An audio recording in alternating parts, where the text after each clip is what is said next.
Mae colofn olygyddol swthach yn sôn am faint mor anodd i drefnu gigs yn y blincin gwlad neu fel ma'n dweud. Beth yw'ch profiad chi o hyn?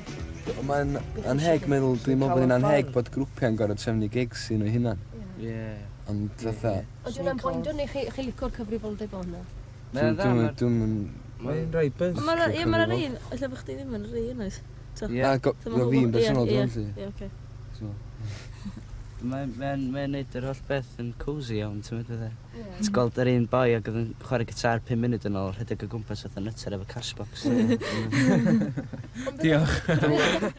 Da ni gyd yn ysgol am, mae gennym ni gyd lot o ffrindiau. Wedyn... Na, ddim rili. Mae gennym ni ffrindiau esgus. Da ni jyst yn lot o gysylltiadau mewn ysgolion gwahanol. A jyst, maen nhw'n wastad yn mwy na bodlon i werthu tocynnau dros da ni trefnu buses. A dyna beth sy'n neud i wahanol gigs eraill. I gigs eraill sy'n cael ei trefnu, dwi'n meddwl. Mae angen rhywbeth, de. Mae'r galw yna. Mae grŵps sy'n gyd yn fatha. Dyn nhw'n brysur trwy'r amser bob weekend. Mae yna le i neud gigs. Mae yna sefydlu rhywbeth, de.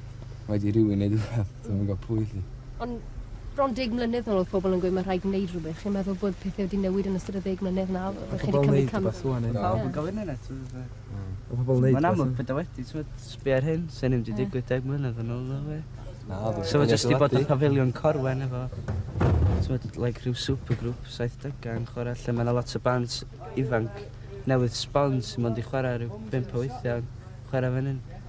So dyna'r gwahaniaeth mawr, dwi'n meddwl, mae lot mwy cozy. Ac mae'n digwydd mwy cyson hefyd, sy'n beth bwysig.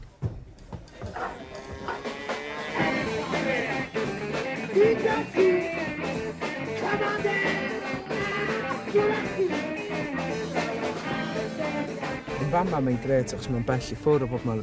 Ond pan ti'n mynd i rwla sydd yn ganol dre, mae pobl yn gwrthod neu gigs yna. Mae'n broblem, lle. Beth ti'n feddwl, ganol dre? Yn Gaernarfon neu yn Bangor, mae JP wedi gwrthod, mae Ceylon gwrthod. Yn o'ch gwrthod chi, neu jyst yn gwrthod gigs yn gyfan gwbl, ie? Mae'n stupid, achos... Beth sydd wedi digwydd? Ceylon, jyst achos bobl silly, a...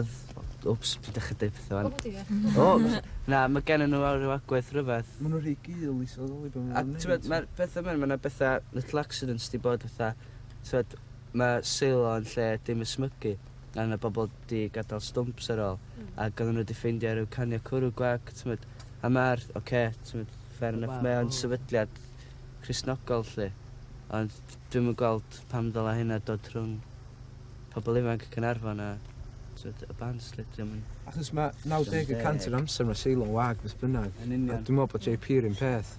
Ac meddwl bod y pobl, mae yna gymaint o grwpiau rhwng ardal yma, meddwl bod nhw'n rhaid dim support i'r grwpiau lle maen nhw'n adwy.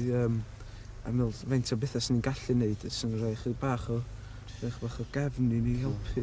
Beth bydd eich cenedlaeth chi fel pan maen nhw'n rhaid tiaw i 10 mlynedd ddod? Fydden ni'n gil i'r cenedlaeth ifanc eto, dwi'n meddwl. Fydden ni yn gil, fel da ni'n rebelio yn erbyn y rei sy'n awdurdodol yna ni, bydden nhw'n rebelio. Mewn ffordd so yna'n neis, os oes yna digwydd, achos o leia dyn ti'n gwybod... Ti'n gwybod beth mae'n teimlo fel, ie? Ie, a ti'n gwybod bod y bobl genedlaeth ifanc yn rebelio yn erbyn yr un hyn, so sy'n golygu bod yna datblygiad yn digwydd dal. Dyna beth yn mynd i stopio dyna bydd rebelio. Mae'n beth pwysig iawn o dyfu fyny, ti'n rebelio, dyna beth iawn. Fydda ni ddim yn gwneud stwff fel hyn pan bydda ni wedi cael jobs neis barchus yn rôl yna fydda.